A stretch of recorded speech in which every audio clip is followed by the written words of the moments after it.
A club that once played in front of 50,000 fans ended up with its shirts auctioned off to pay the electricity bill. That is not fiction. That is what happened to Glasgow Rangers in 2012.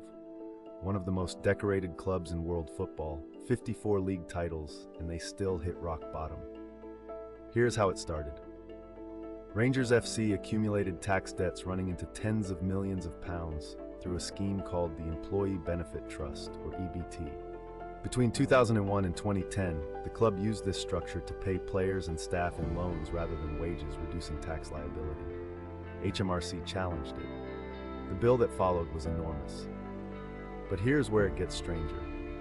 When the EBT dispute surfaced publicly, the club was already carrying debts of approximately £134 million.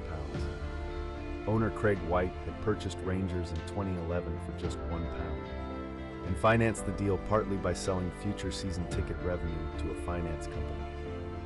The cash that fans paid up front never actually reached the club's operating account in a useful way.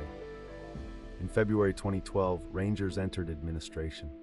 An administrator is brought in when a company cannot pay its debts. They take control, try to sell assets, and decide whether the business can survive. For Rangers, it could not. The club entered liquidation shortly after.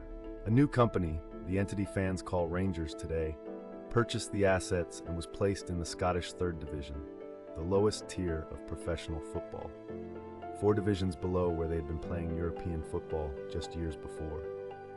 The football creditors' rule meant player wage debts were prioritized, but ordinary creditors, local businesses, suppliers, small companies, recovered just pennies in the pound. Some received as little as 6 pence for every pound owed. The staggering final figure, HMRC's original tax claim, including penalties and interest, was reported at over £93 million.